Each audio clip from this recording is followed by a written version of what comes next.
Workshop agenda is up there. We have a full day today, a great program. You should have copies of the agenda already, so Okay, today we've got 4 speakers lined up. Mitch Tuff from CORE will be talking about sustainable drainage systems itself, so that we'll have a good insight and overview in how they actually work and how they can be fit to the humanitarian context. Myself, Andrew, I'll be talking on stabilisation agriculture, but on grey water use and agriculture in the context of refugee camps. How we can use the grey water safely, for example. Then we have 2 external speakers that I'm very thankful that gladly agreed to speak. Raja Sagarni from IOM will be talking about drainage systems in the IDP camps in Iraq. And Engineer Abdu Savadogo from UNHCR will be talking about the drainage systems in the refugee camps in KRI. So both very experienced practitioners, so there should be a very interesting talks.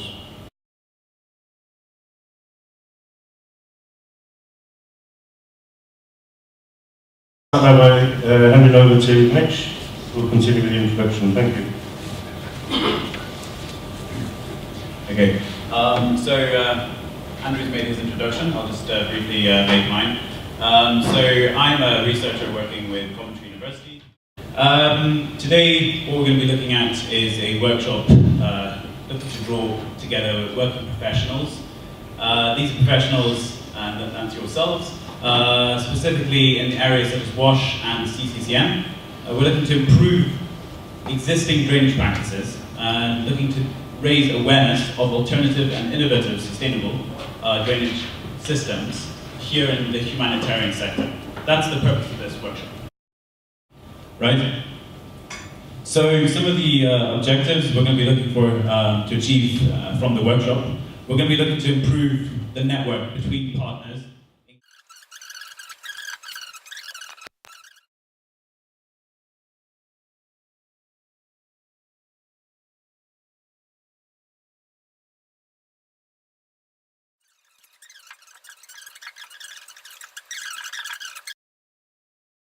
Some of the outputs that we expect from the workshop, the drainage network contact list will be completed, containing 65 or more individuals. That's all of you guys here. We hope to be able to build a platform from that. 6 completed focus group sessions, notations from this, which will be finally compiled into a sub-workshop report. This will be sent around to all of the participants today in about 3 to 4 weeks, and that's going to be sort of a cumulative information pack related to exactly what we've been doing here today. The outcomes that we hope to see, we'll hope to see improved coordination.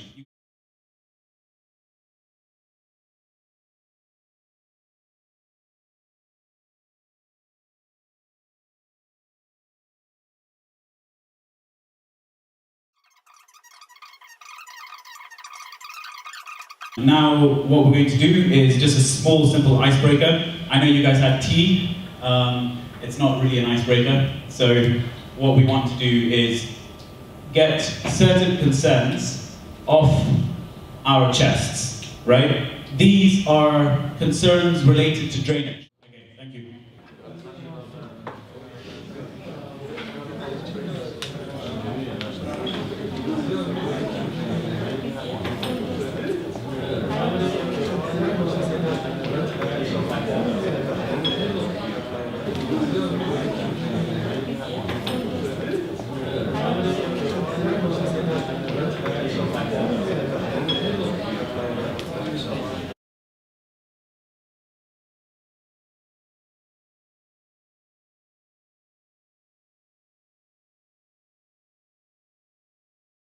Sustainable drainage systems work across a management chain. Like a lot of drainage systems, you find that there's source control, right?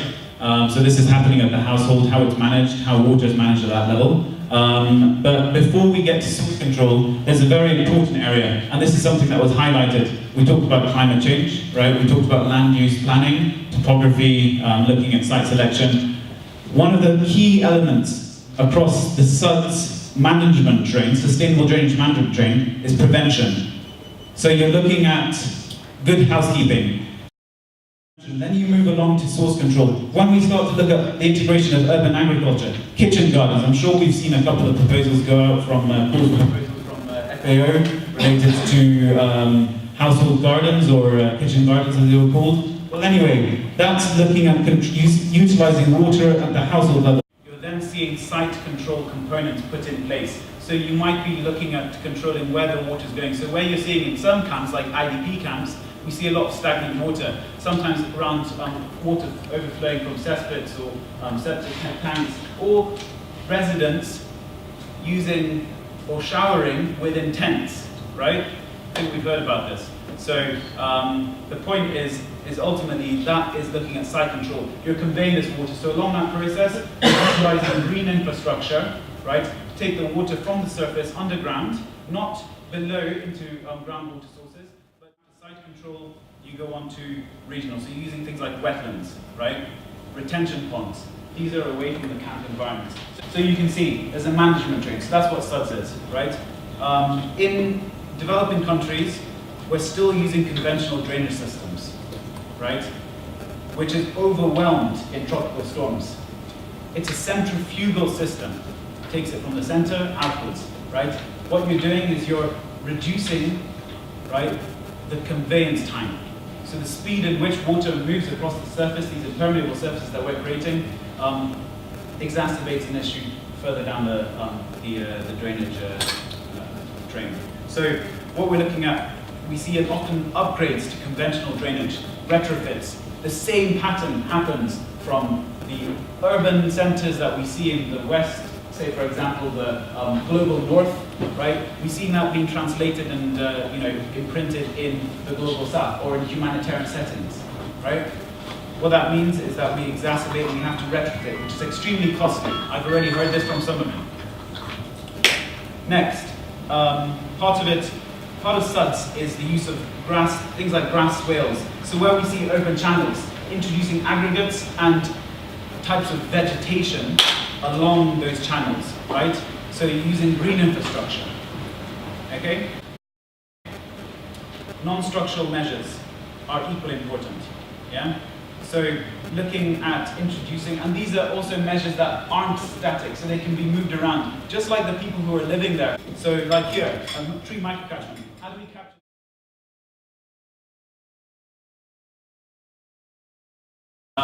So my question here, are camps in Iraq, or have camps in Iraq flooded? Yes. Right? All right. So where's the research? We're being funded by the Humanitarian Innovation Fund. The project site is Erbil, right? This is our site area here.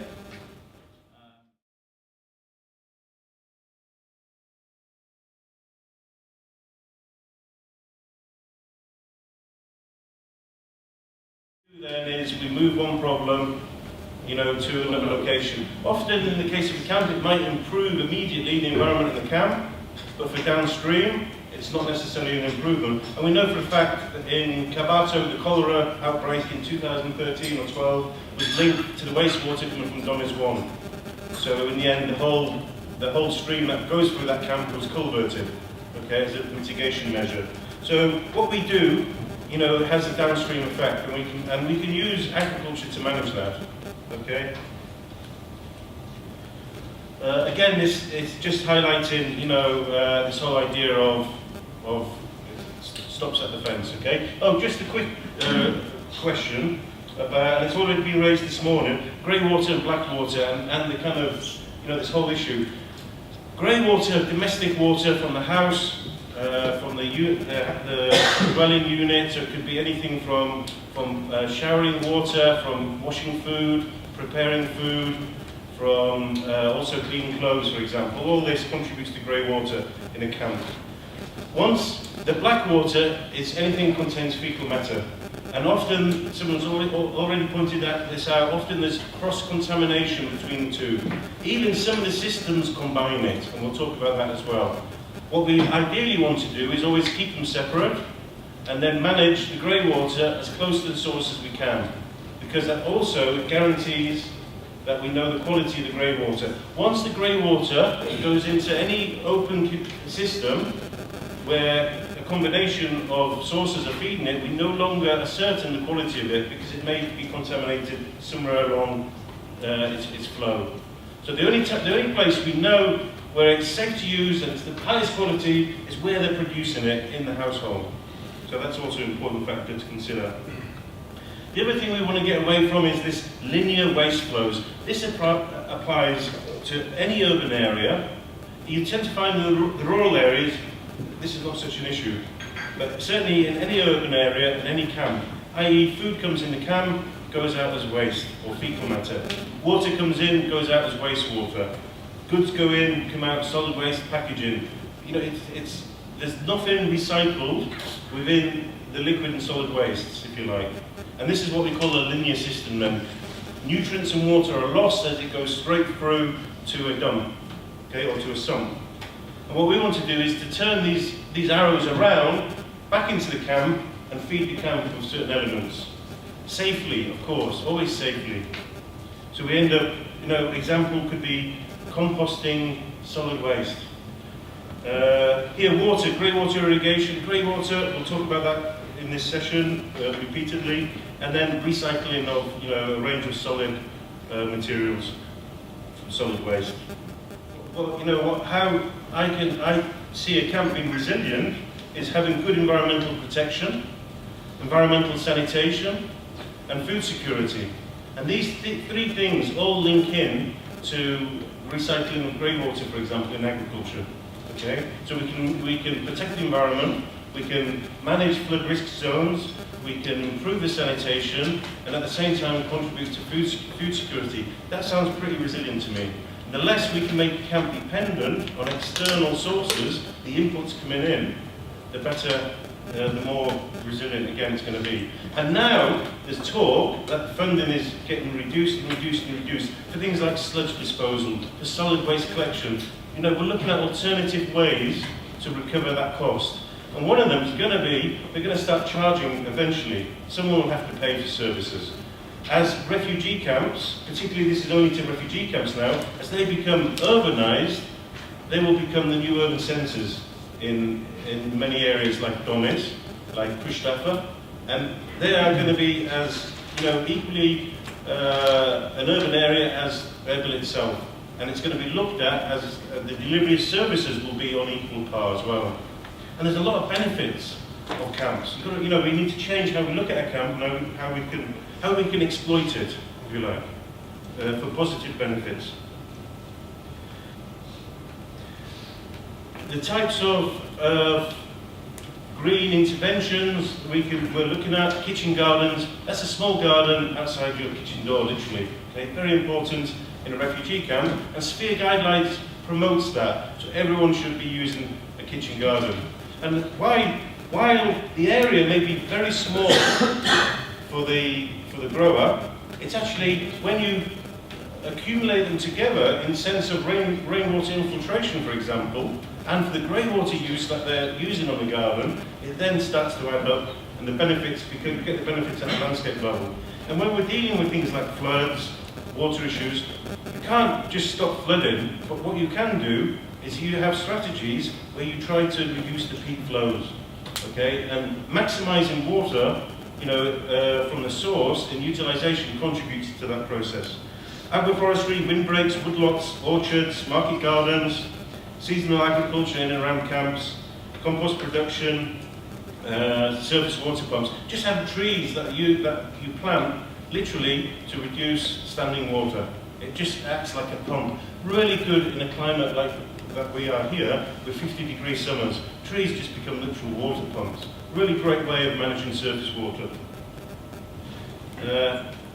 Really nice pomegranate plantation. This is in Koya. It's wastewater, urban wastewater. Pathogen content, for sure there's pathogens in there, because we find that urban wastewater everywhere in Iraq, it's got pathogen contamination. Here's an example of, this is a very productive farm, and the use of grey water in this context is very low risk, okay? and particularly with tree fruits, because you reduce the contamination of any pathogen. The pathogen is the real risk in wastewater, okay? Not the chemicals. There's like this thing where we all get worried about heavy metal. If you're going to get heavy metal contamination, you're going to have to eat loads of contaminated vegetables. If you eat a contaminated potato or something that has pathogens washed on it, then you have a problem. So it's the pathogens that are the number one priority when we're doing risk reduction. Okay? So in this context, very low risk. I mean, if anyone's eaten pomegranate, here there is a potential that you get wastewater irrigated pomegranate. Okay? We have a project in a pilot project in Domis Camp, a community garden, where we're experimenting on a whole range of things.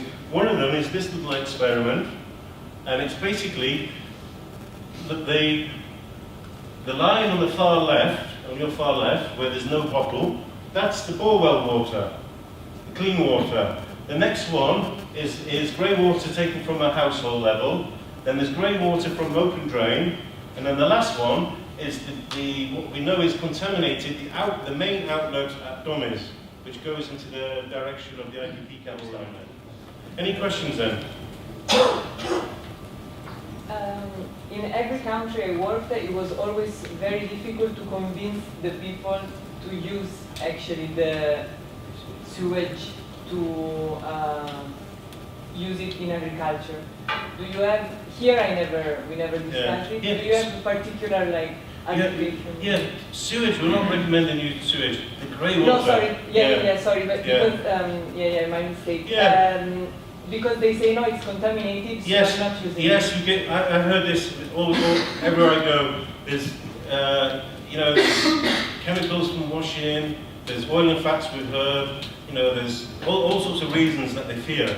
Yet some of these things, oil and fats, we don't want. So in a sense, you have an oil trap to get rid of if we're doing at the household level, we tell people not to use, if they're washing oil and fat out of their utensils, put it into the normal outflow, don't use it, yeah? Things like soapy water. Soapy water is excellent to use in the home garden and on trees. The phosphorus in the washing powders, for example, benefits the crop, okay? So there's a lot of things, that are beneficial, that you need to communicate them. In the case of Domis, there's people that are actively using their grey water, so they become like ambassadors, if you like, as a part of creating awareness. Awareness is key. In fact, you can do so much just with awareness, with environmental sanitation. Just by coordinating people without even without infrastructure. And so awareness is key for that. Absolutely, paramount. To break some of these cultural practices. And when people also know that it's already happening in their community, that also kind of helps build a more nuanced picture of what really is happening. Do you have any concerns around fire risk when it comes to having plants, especially we're mostly in southern Nineveh, Anbar, hyper-arid regions, and a lot of the space when we're building plants that's between tents, etc., and even between sectors is meant for fire risk. And you have all these flammable plastic materials, etc. I was in Domis just about 2 years ago before they really started doing the brick building of the shelters. And I was there to witness one of the households going up, the tented households, and a really scary event, especially for the family. Very horrific. SuDs can be designed for fire prevention. So we have fire retardant vegetation included in it. And with the channel of SuDs as well, we can be specifically design them as a fire break. So that could be incorporated within the design. We're going to move on now to Raja from IOM.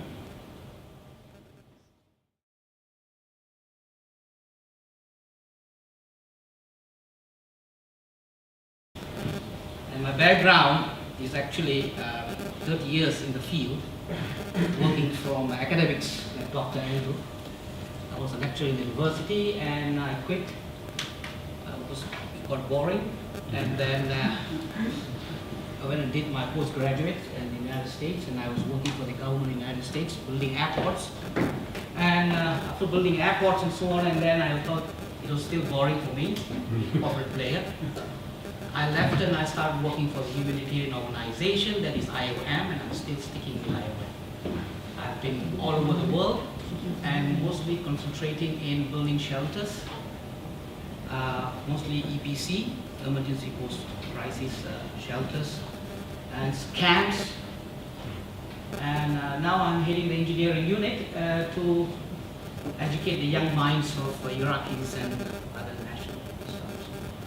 Today, I was invited to provide you a very brief, non-technical presentation in this workshop, which is really in line with the theme, sustainability, long-term, holistic, practicality, sustainability measures in the storm drainage system. Now, I'd like to just give you a very quick presentation of how we start off. So I'll take you a flow through how we start doing the storm drainage systems in the camp, okay? And what was put in place. This is Haj Ali, and we just, very important when you start developing a camp from greenfield. So this is the northern part of Iraq, and these are the two areas that were given to us to build major storm drainage system in place, okay, while we were developing the camp.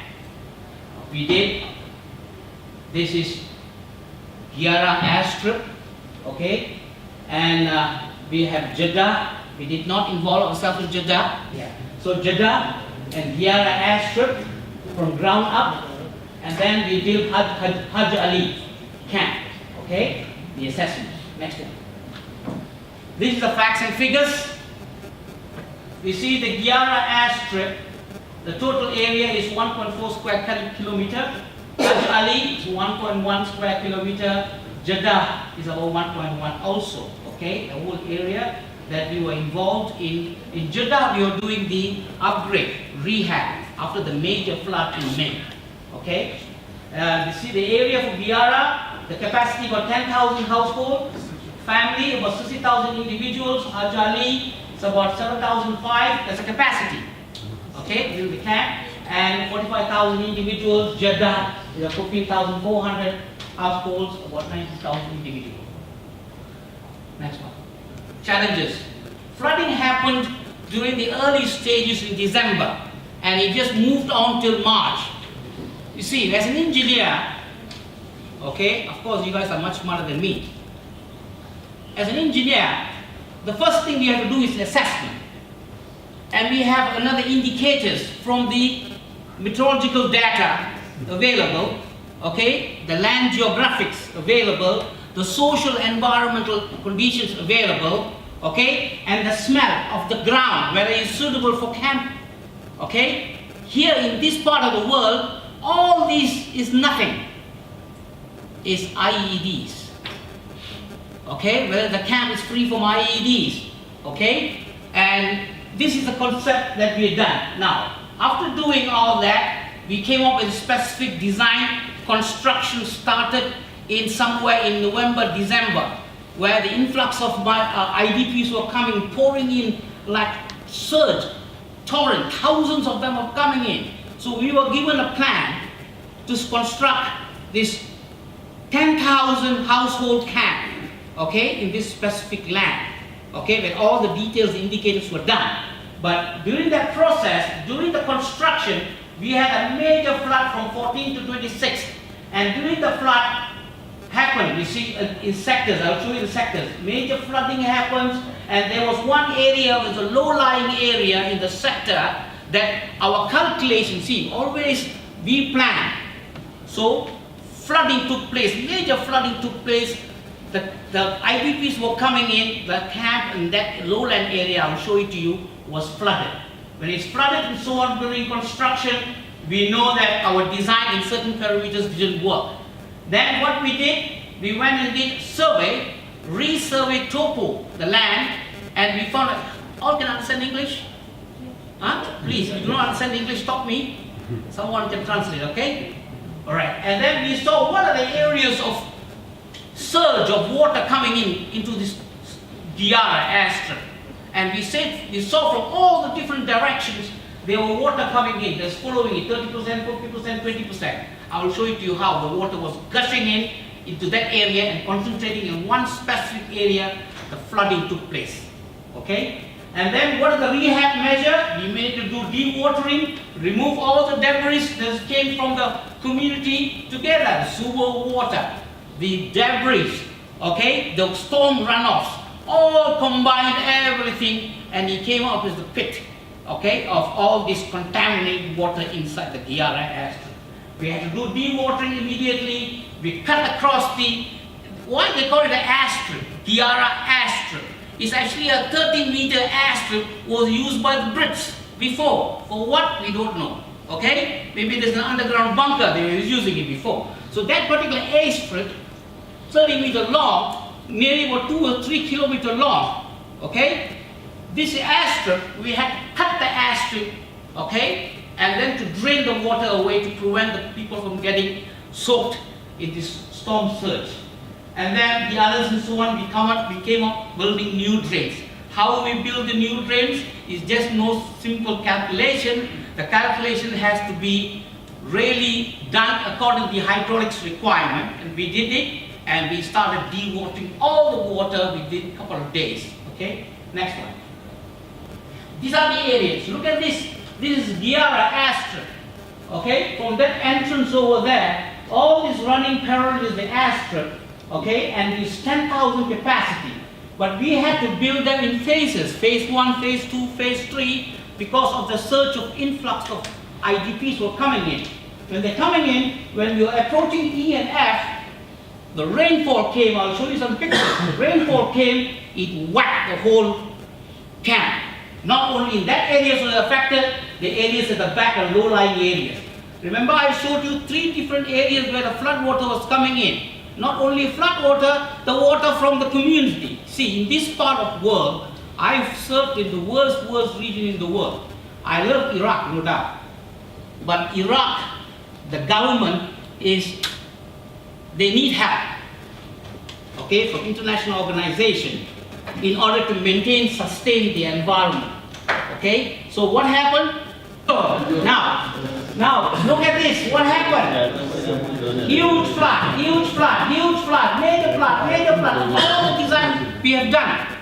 Another whack that we received. People who were affected. Zainab came back and told us and so on, Raja, what the hell is going on? Okay?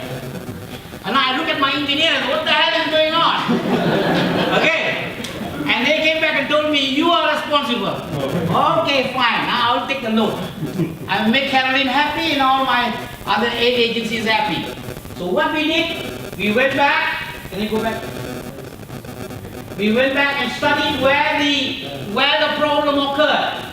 The encroachment of the settlement, the host community, were just building their settlement everywhere they liked. Wherever there's a piece of land, they went and whacked all the land, took it over. They blocked the main drainage channel, huge drainage channel we have, concrete culverts. They blocked the water from going through the concrete channel to the open wadi. They blocked it, okay? And all other encroachment was taking place without planning. So what happened to the water? Goes to the pocket, stop, the water will return back. Am I right? This is where this thing is. Next one. Next one.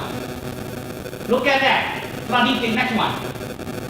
We have to do immediate measures of widening the channels and deepening it, taking away all the silt. I'll show you later. Next one. Next one. All this. Next one. This, we call it Rapid Response Flood Mitigation Plan. After the main drain, torrent, we call it torrent drain. Okay? Tsunami. Okay? What to do? The cluster, WASH, shelter, humanitarian, donor, camp management. They were asking what to do now. The people are suffering. Okay? They cannot even occupy the tents. We had to relocate them. So what we did, we gave advice to the camp management. Now, the design has to be redone again. This time, no more 1:44, no more following the meteorological data. It doesn't work in Iraq. Okay? Okay, they all are work standard. Whack it to 155 to 160, 155 to 160, okay, millimeter. Storm drainage, when you calculate, is normally 1:50. Okay, we made it 1:30. Our Q, we make it higher. Okay, the holding capacity, we came up with this around 8 to 9 meter cube. 8 to 9 meter cube per second, you multiply by 60, how much per hour? Where can all the water coming from this area here, all this area water will sustain in this camp? Cannot. Even God doesn't talk to me. Okay? How do we sustain this torrent, rainfall? Now, we are doing upgrades. This is ongoing in Jeddah, ongoing in Giyara. We are doing upgrade, we are widening this drain. We found a wadi here, do the wadi, do the drainage channel, another new drainage channel by the calculation, going back to the wadi. We saw the wadi here, take this water. All the water is coming from here. So when we did the topography, we only did the topography of this Giyara plus Jeddah. You know, because Jeddah never do anything. Okay? They only put the people there. So we did only here. But we found out in the main, this area, the whole Giyara, Nainawa was flooded.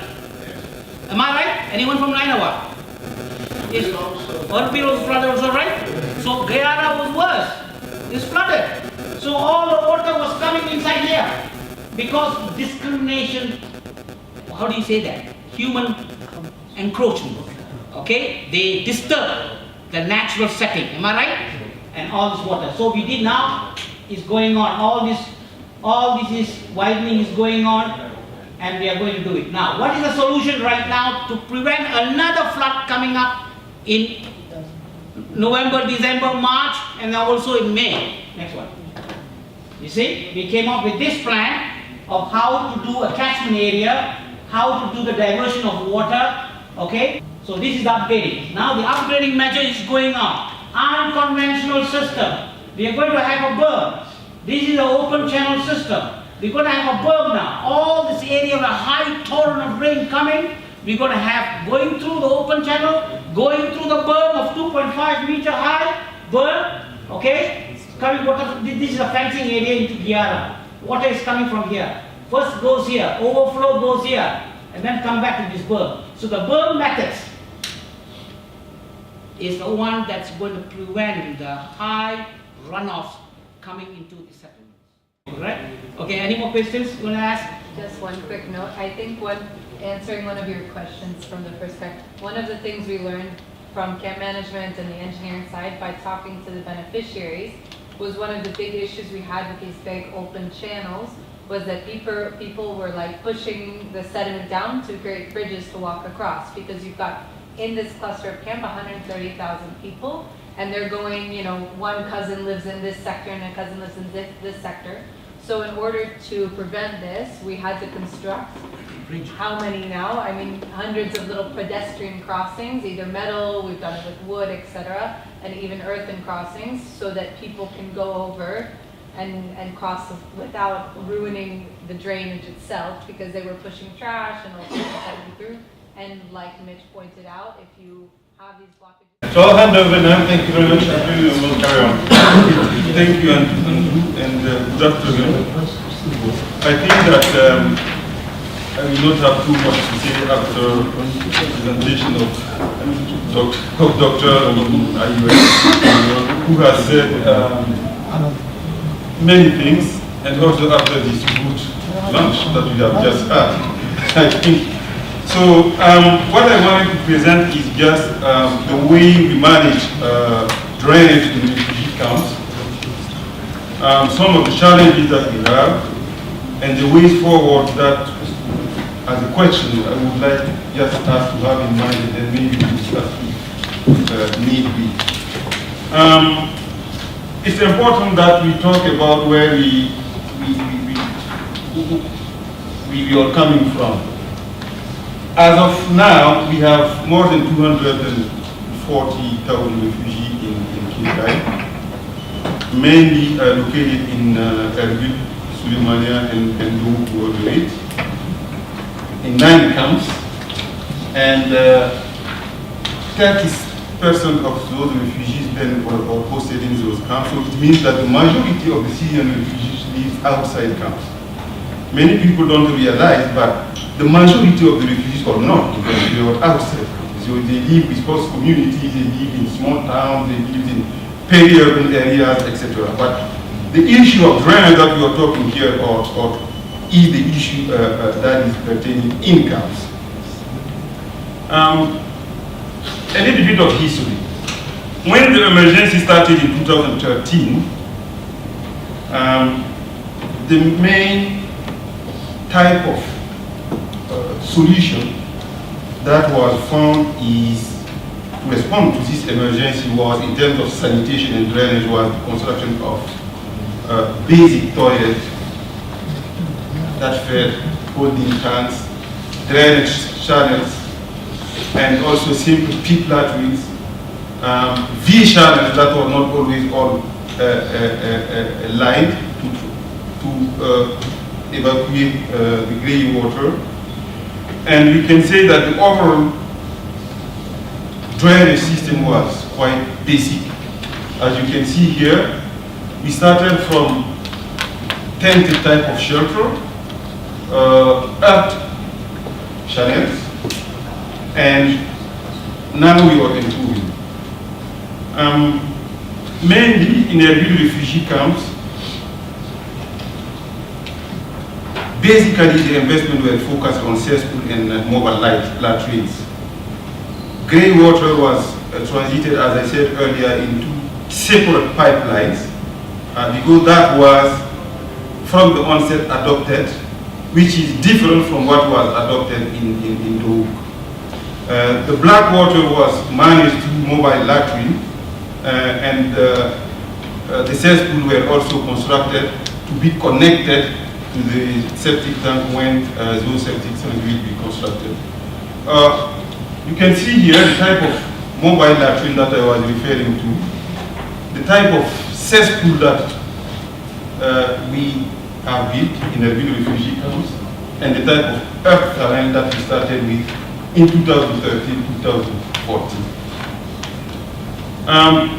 Currently, the emergency has evolved. So we passed from the emergency type of investment to the sort of post-emergency one, even though there are still many challenges on how we transition from the emergency to post-emergencies, because the emergency investment were made with the purpose to respond to the urgent needs. And now, we still have 2 types of drainage system in camps. The most common one is the separated one, separation of grey water from black water from the household level, evacuated outside the households, and for the grey water transported through V channels, line 1, and to river or to natural drainage systems.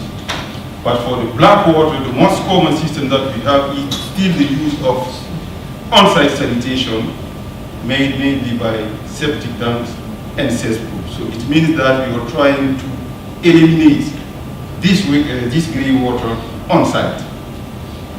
This for sure will have limits, but it also has advantages that we will talk later. This is a sort of a layout of our community in almost all the camps now that we are assisting. So you can see the grey water pipe, which is the green one, evacuated from the community and then evacuated outside by open channels.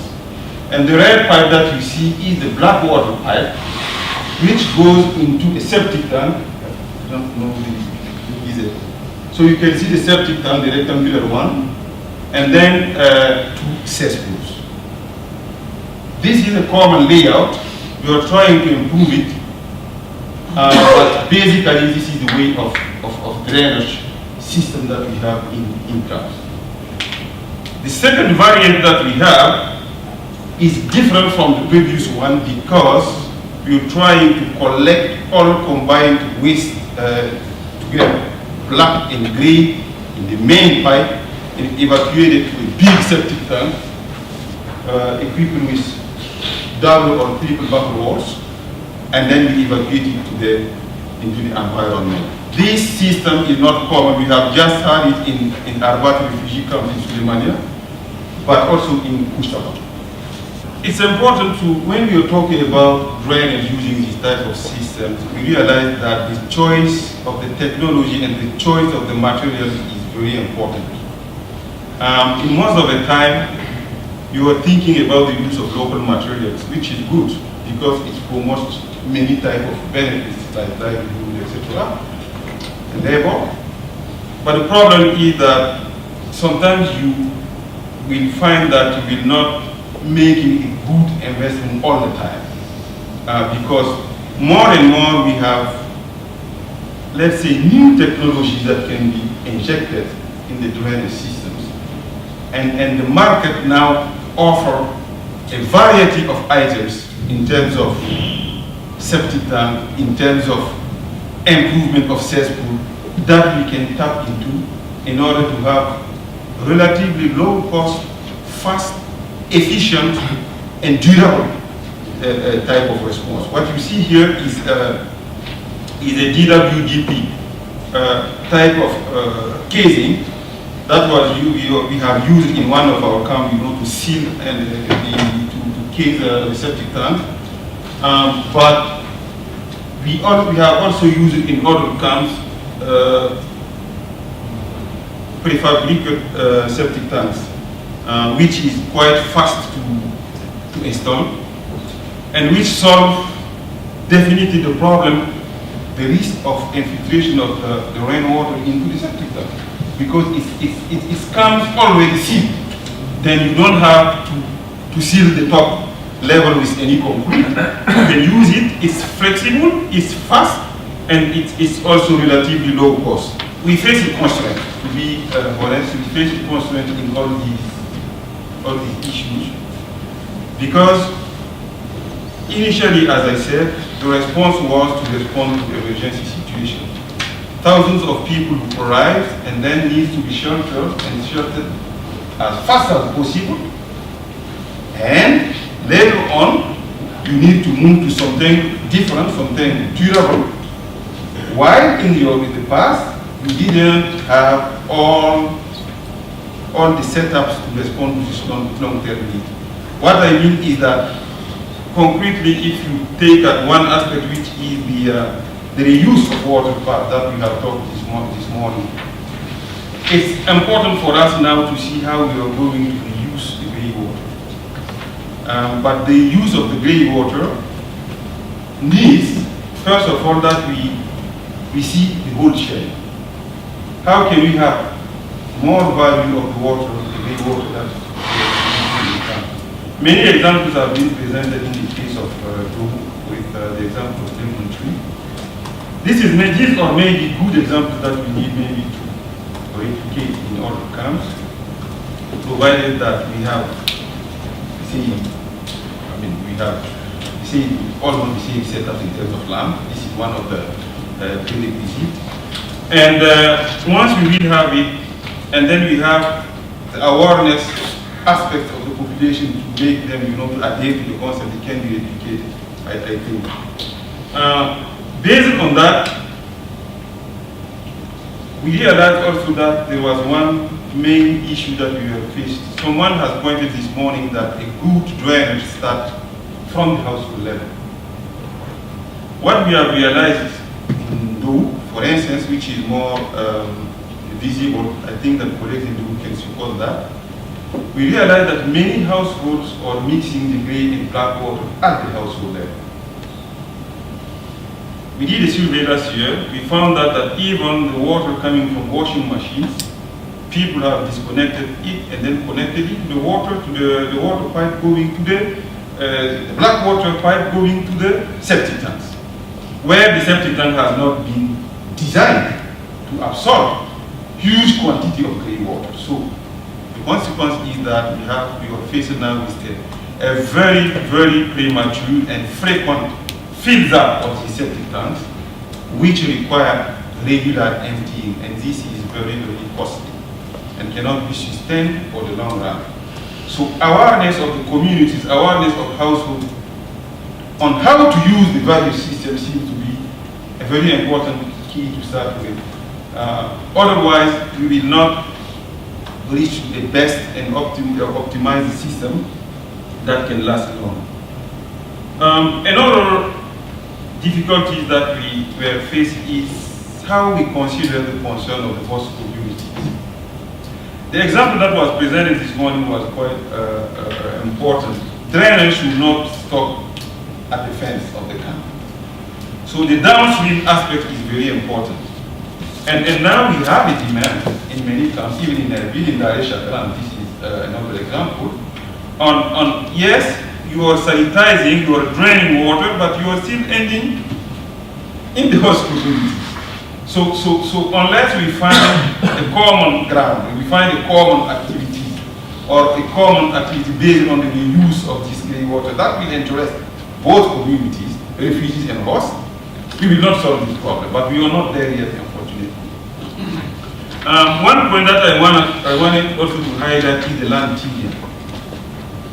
We are still investing in camps that needs a proper security documentation in terms of lands to make everyone confident that yes, in Dar es Salaam, for instance, you can invest for so millions of dollars and then refugees can stay there for 20, 30 or 40 years for those who don't want to go back, they can go back home. But until now, we are not there yet. Camps have been allocated on the basis of emergency, as I said, and in most of the time, even the authorities, didn't know that the emergency or the posting of the refugees will last until now. Moreover, many of our camps are on private lands.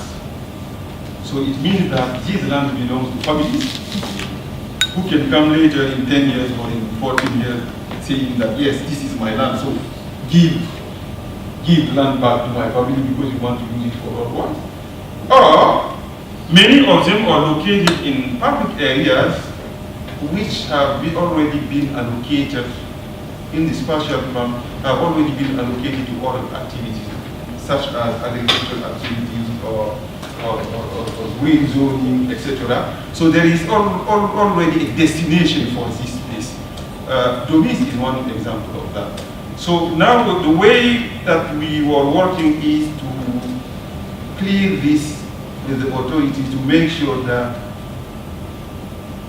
we can secure ownership of land, but also ownership of plots itself, because this also is another aspect that has not been solved with proper documentation to those who are settled there and those who occupy them.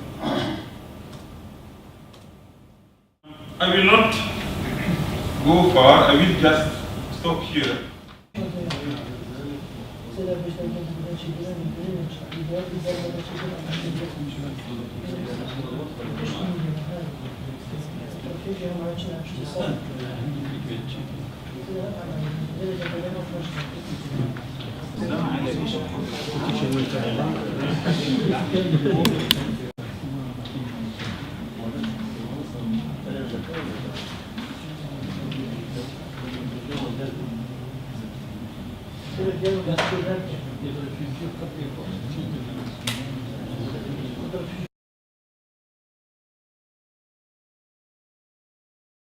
Listening to the different information that's been provided, your information about the sustainable drainage systems, the information about, I'll say, the agricultural and reuse of gray water, which is actually very interesting to me, some of this reuse. And then the aspects of the design work for the camps has been interesting because I've been involved in other countries in doing primarily retrofitting of camps.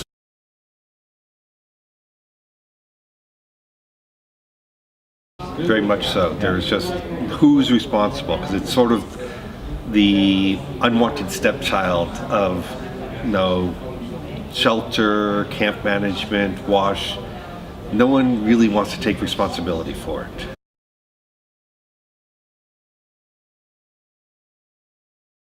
A lot of places where this type of thing might be useful. I've been in areas where they built camps on pretty much where when you got through the first section of vegetation, it was sand. So there was no stability to the soil. Right. So it was very difficult to build, a good trench without having it erode away, or whatever. So having something where, you talk about the swales with no vegetation on there, it would be very useful. Also getting people not to cut down all the vegetation, because I've been in Bangladesh, we had a problem with people removing a lot of the vegetation from slopes, which then in the rains collapsed. So we had to do a lot of work stabilizing slopes. And we also had to do concreting in the trenches was a big work. Or we'd have to replace, we were even using bamboo mats to stabilize the soil in the trenches because of the soil conditions. Right. So being able to use this vegetation and some of the other ideas with the swales would be useful.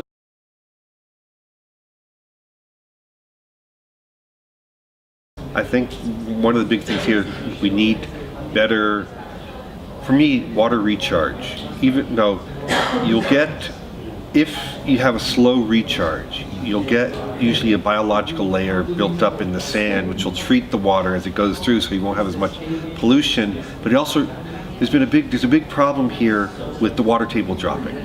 There's been a lot of research that shows the water table in this area is dropping because of pumping out of water, because they need the water. Well, if you can get the rains, instead of putting all the rainwater into one of the rivers, if you get it to recharge into the ground, that helps in the long run with having supplied water. And also if we get it so that it's goes slowly into the ground, so it's treated naturally, you won't have the pollution problems. With the gray water or whatever water is going into the rivers here, the rivers will become more polluted. And in many countries, that's becoming, the water in rivers are becoming so polluted that you can't even use the water for drinking.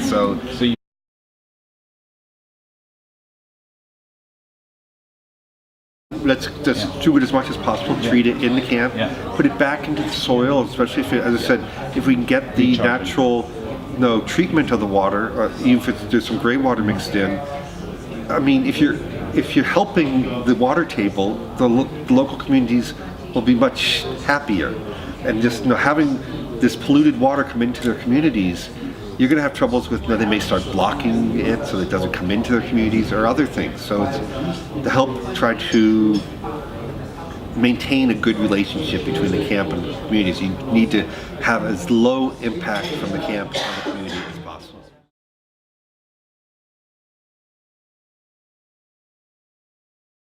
Actually, those kinds of workshops are very useful.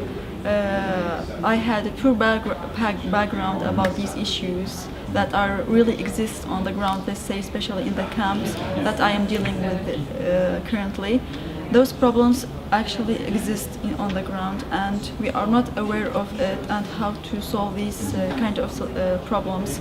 Having such workshops or gathering things, sharing the informations, because we are all of us people. There are people among of us. They had really long-term experience and they have dealt with such problems. And sure, they have more information from rather than us. Sharing those things, working in groups, sharing the problems, sharing the solutions, will develop so many things, and we will see ourselves, developing ourselves towards finding solutions for those problems.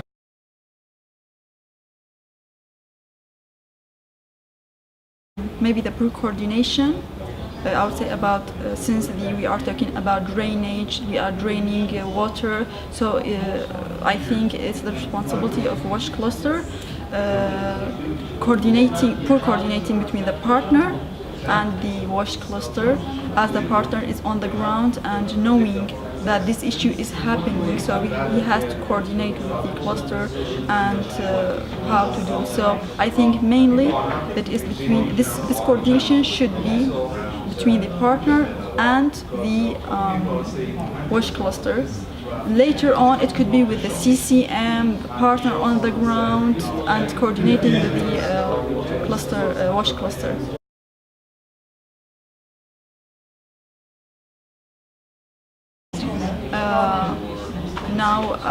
Storing, reusing the water for the benefit, of course, for the beneficiaries, to mostly make them feel, especially if I'm talking about using the grey water for the agriculture things, feeling them that they are, to make them feel that they are at home, they have space, green spaces, that makes feel them really they are at home, even though they are living in camps.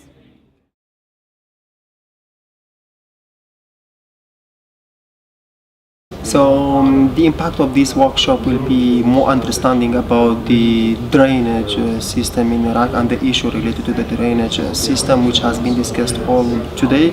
And the reason due to the drainage, the poor quality of the drainage has been discussed. What is why this has been done as a temporary in all over the campaign, especially campaign in Iraq, which was not been all those actually point has been highlighted today among all the partners.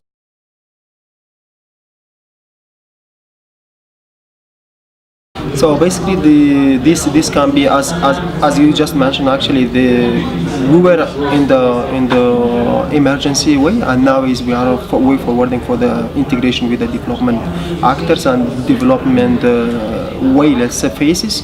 And this can be the way forward actually to most of the donors now. They are focusing on the cash for work, and this can be one of the way to be used for the same way.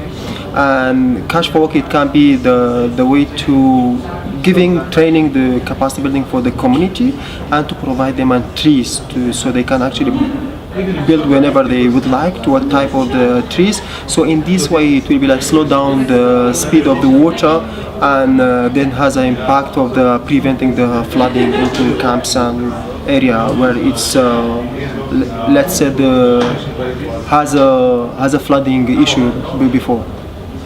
Evidence includes flooding, stagnant water, foul odors and smells, insects, subsidence or collapsing of soil, which we've seen especially in some of the really sandy soils in southern Mosul, illnesses and diseases coming up, which sometimes are related to water, sometimes they're related to general hygiene. But either way, IDPs will tend to blame any illness on water if they see it. Yeah, that's useful, if they see it. And then in terms of the effects of poor drainage, we obviously see diseases, both skin diseases, diarrhea. You can have, with stagnant water, you'll have more vectors and get issues with leishmaniasis, Legionnaire's disease, all sorts of things like that. Foul odors, which have a bad effect on the overall living environment in camps. Effect is also wasted water. We have, if you do have poor drainage and a lack of recycling of water, then we waste a lot of water, and it'll result in shortages of water in seasons like now when we actually need it. Access issues for residents with disabilities or elderly or children. If you have a lot of uncovered drainage channels, they're sometimes difficult for those people to step over them or to get over with a wheelchair, or for trucks, for instance, to access services or to do water trucking, desludging, etc. And then poor drainage can also result in issues with the host community. So like somebody else said, you can deal with the issues inside of the camp, but then let it out and flood a host community area or hurt their agricultural land, and that can really hurt the community dynamic and social cohesion there. In terms of framing it in the context of Iraq, we saw that the design process in general did not include SuDs from the beginning for a reason that was mentioned by the first team, in that especially in the beginning, no donors or anybody really wants to talk about sustainability or really invest in solutions that are long-term, especially for IDP camps, because the assumption is that people will return, and they actually probably will, or a large proportion of them will. And in that sense, IDPs usually aren't present during the design process, or displaced people themselves when we're building and designing camps. We hope that it's usually before they come, and some of us were lucky in that respect. But also, and I think with the experience of Mosul, we've all seen that time was not on our side. We didn't get to build perfect camps because we had thousands of people coming and just had to get them shelter. So we really did have to focus on quick impact, and that meant at times that we didn't have time to be as inclusive or invest in longer term solutions in the very beginning. The poor quality of land choice, we talk about site selection and that we want to consider drainage and site selection, but I think for camps both in KRI, Center South, Mosul, etc., we ended up getting just any piece of land we could find, and it oftentimes wasn't good land. It was land that nobody else wanted, that was either public land that nobody claimed, land that no farmers wanted to use. A lot of our camps, Salamia, you mentioned, southern Nineveh camps are all in the middle of the desert. The Anbar camps are really far from everything, so we didn't really get to choose camps that had good slope and good opportunities for drainage, or campsites. Definitely a lack of coordination between partners, especially between international organizations and local NGOs and the government. We had issues especially in Nineveh where international organizations would build a camp and then the government would build a camp right next door without following the same standards, and that caused a lot of issues and also made it such that our projections in terms of runoff water and drainage were much lower than they should have been because we had extra camps and extra people we should have considered. And certainly not always a lot of coordination between the implementing agencies, the shelter, the WASH partners, the CCM partners on the ground. Funding, as we said before, and the aversion to doing long-term solutions, especially for IDP camps, when there's a big push, even from the government side and from host community and landowners, to get these people back to their homes. And we see that right now. We've got a big camp consolidation process. So we don't know if we want to invest in a camp that's going to be closed tomorrow. We were also saying we did experience a lot of social or cultural barriers depending on the population that lived inside the camp as to what sort of practices they had with solid waste, throwing away their trash or not.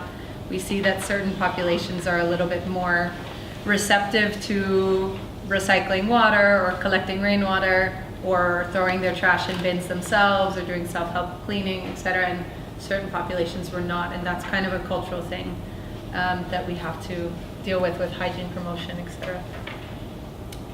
Experiences from other countries. My colleague there talked about issue of soil that had low infiltration rates in Nigeria, and he can explain more his very wonderful, innovative solution. We started really getting fast at this point. So in Gaza, we had a general lack of potable water and lack of water treatment plants and water treatment issues, and then mixing of gray water and black water, as well as just general lack of water altogether. For ownership and responsibility of drainage, I might have had a little bit of a push on this one, but technically under sphere standards, etc., it usually falls under WASH. But then it's difficult because it really is such a critical part of the camp infrastructure, which is usually built by the shelter partner and then handed over to the CCM partner. So we're all in it together. We've agreed on that. And from CCM side, I think they're always happy to support. And one of the things we said is it doesn't actually matter really which partner this goes to. It just should be kind of decided from the beginning. Also, because that has linkages to funding portfolios. Like typically, if IHF and OFTA and all of these big donors think that drainage, which is expensive, is going to go to the WASH partner, the funding portfolio that they will allocate to WASH will be higher. But then if the responsibility in the end is on CCCM, and our funding portfolio is supposed to be just for, you know, the kind of light interventions that CCM often does, and we have like small care and maintenance, then you have a misallocation of funds and you have to kind of fight over it. So if from the beginning we say it's on this partner, and then the others will support either technically or with awareness, etc., we said that's fine, there just needs to be clarity from the beginning, and that needs to be a long-term, like a long-term commitment. So a partner can't go in and do the drainage and then just hand it over to someone else and leave. So you need to have that like longevity of experience going forward. Yeah, and like just having no designated partner causes the most confusion. And just as importantly, we need, you know, these drainage often forms a part of a larger municipal system. So really we should have a lot more engagement from the municipality, from the local government, from the national government, and we're not seeing that in most of the camps. I think KRI, maybe it's slightly different, but most of the Iraqi camps, like anything that happens in the camp and even in areas, host communities around the camp, are put on whatever the international actors working in the camp are. So there's really a lack of some sort of nexus between these camp services and municipal services, and that hinders our ability to have like longer term settlement approaches to drainage and to camps in general. Our design solutions for improved low-cost drainage is looking at coordination and cost-sharing arrangement with the local authorities, and Sinan had a couple of really great examples of that, of negotiations they've had with municipal authorities in the Gayara area, so that municipal authorities would pay for the workers and the NGOs would pay for the machinery, and so there's a little bit of cost sharing, and at least transitions into putting some more responsibility onto local actors, and get some involved and gives ownership, etc.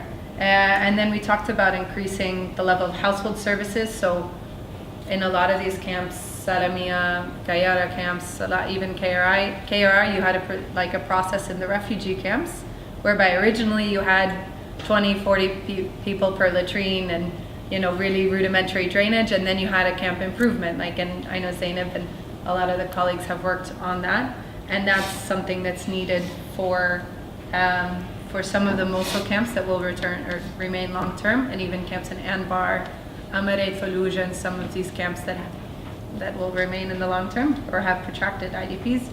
We should incorporate SuDs into that design, and certainly things like household level or block level agriculture could use runoff water or extra water and increase livelihoods, etc. Going forward, we think it would be good to have joint site visits and trainings on this for local field staff, local WASH, CCCM, shelter technical staff, so that they just start getting a little bit inspired, and then you can even train the committee members in the camps to kind of have more ideas and push these things themselves in their own communities.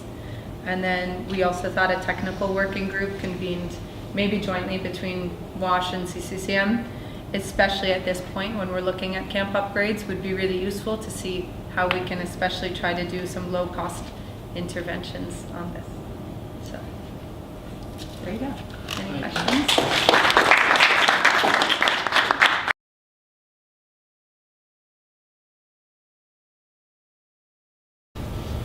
The second point is the effects of poor drainage systems between WASH and health. Basically, in general, increase of vector-borne diseases in places where drainage is not appropriately done is what we think is the adverse effect of poor drainage on health. And there's also the possible contamination of sources. This is actually related to the first point, the frequency of desludging. So the higher the desludging is, and we all know that most of the times desludging trucks are not going where they're supposed to be going, and when that happens, there's a high risk of contamination of water sources and contamination of sacred fluids and lands, when they're dislodging in locations that they're not authorized to dislodge. Existing challenges. Well, we've been speaking about the challenges since morning, but just to highlight some financial. This is basically at the early stages of every camp.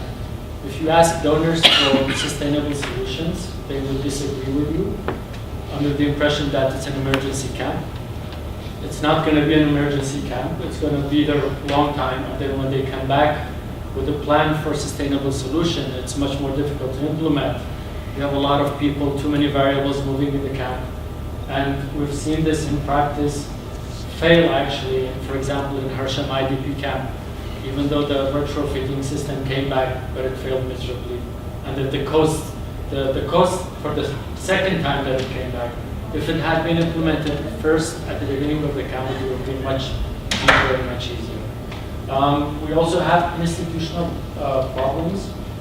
One of the colleagues said a lot of times NGOs at the planning phases are not present, or they don't have their vision at hand. But then 2 days, 24 hours before the final stages, they come in with large amounts of money and they want to be very specific on what to spend. A lot of times that goes on to waste of resources, when it could have been utilized much properly in wastewater management. We also have land ownership problem. This I'm sure most of you have faced. Even though the plans can work perfectly inside the fences of the camp, but when you go outside, then you have another problem of land ownership. That's other people's property. You cannot just direct the water, the wastewater into their property. We also have policies, according to some colleagues who've been in government long before. They're saying that it has never been a priority for government to establish sustainable wastewater treatment systems, which is why you don't see a lot of them throughout Iraq. Even though we're at times where the country was not at war, this was still not a priority. So that's also a historical problem in Iraq, unfortunately. Responsibility, who should take the responsibility? We all agree here that it's an integrated responsibility. It cannot be just one group of people's responsibility. If you think about it, the shelter, the CCM, everyone, if they're involved at the early stages, if their opinions are taken into consideration, then a proper system can be established. The design solutions, I think a lot of solutions where we've seen a lot of solutions today by the colleagues, but I think the concept of using of gray water, at least for drainage purposes, is something that can be looked at and feasible to the camps that we have right now. And action points. One of the action points was joint ventures by different partners. We know that wastewater treatment plants and treatment methods can be very expensive at the early initial, could have a very high initial cost, and no single organization might have that cost at hand. But if it's a joint venture, then a couple of partners can come together and provide something that would serve a large number of people. And also an action point, and improved coordination between the different clusters can be beneficial to ways forward. So that's it from our side. If you have questions, remarks. That was really comprehensive. Very good.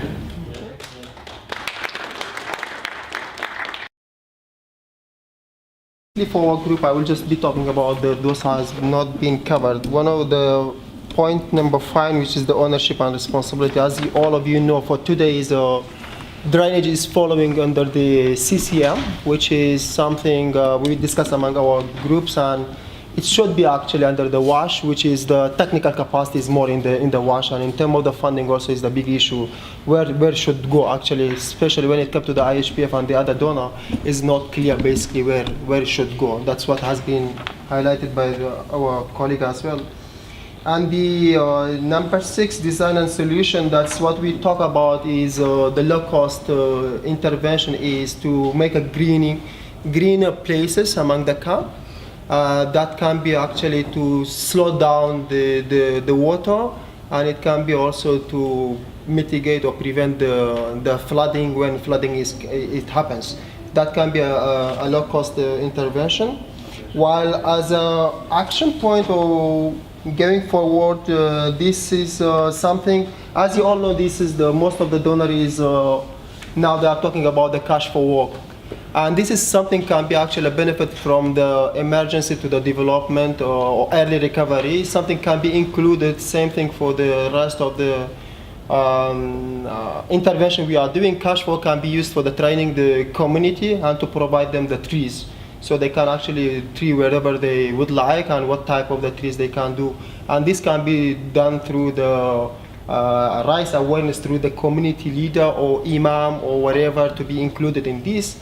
And also the other action point is to integration between, or make more coordination between the CCM, shelter and WASH to be able to clear who actually is responsible on the drainage. Otherwise, it will be always this confusion between three departments, and we as WASH we are clear based on the sphere standard. It's WASH, it's fallen under the WASH. While when it comes to the context of Iraq, it's fully down under the responsibility of the CCM.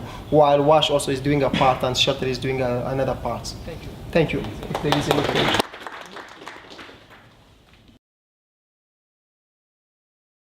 Dealt with when there was construction of camp started. For example, a partner or the contractor doing road should do the drainage. If the road is done by one contractor and the drainage is done by another contractor or another agencies, two different agencies, it is very easy to blame each other and forget the basic issue why we are there. So it should be like a joint responsibility, definitely. But at the same time, we also when we discuss, it should be like between three main sectors, including shelter and CCCM, because I see there is no CCCM there, it's only WASH and shelter. So it's like these are the main three clusters who should come together for the design, construction and maintenance, all those three together. It can be like, as you said, it can be decided by one, as all three, that this sector, this cluster will do it, but it should be a joint responsibility, because if CCCM or if shelter is constructing the drainage and handing over to WASH for maintenance of it, it will have the same issue again. WASH will blame those partners that your design was not proper, we cannot do it, those kind of things. So it should be, from start to end, it should be a joint responsibility. And in the question number 6, design solutions, we were looking into the two possible things, but we really had no time. One of them, what we said is reusing water after basic treatment. That is what we come out with, because if you remember the UNHCR presentation by Abdul, refugee camps are getting somewhere between 80 to 100 liter person per day. Maybe in some of the ID camps also that rate is being achieved. All that water, what we need is for everything, domestic use, including water coolers, cleaning cars, washing carpets and other things. So understanding the cultural issues, understanding the issues of using the recycled water for drinking, can we have some kind of a basic treatment and use that water for something like using it for latrines or showers, or latrines or cleaning roads or cleaning house or those kind of things. Can we use it for the water coolers? That will reduce the water requirement from maybe 100 to 50. I'm just putting some numbers. And that will definitely help a lot on reducing the resources required, which will be a problem in coming years for any response. So that is something which we talked about. What we said, maybe there are some different ways of doing it. Is one of them what we suggested is the constructed wetlands by end of the camp, where the water is collected. It is at a community level, and there when we do that, then maybe that water can be utilized. That is what we have said. The another thing that we discussed on the same point about design solution is low cost doesn't necessarily mean less money. It can be expensive in the capital investment, but on a longer term it can be a cheaper option kind of thing. So one of the things that was discussed is using HDPE pipes for drainage instead of open channel. That will be expensive, but by end of the day it will be more easy, because open channel are easy to clean, but is easy to make it dirty and make it like you can dispose of everything on the open channel. So those kind of things we discuss. Point 7 we did not discuss. No time. Thank you.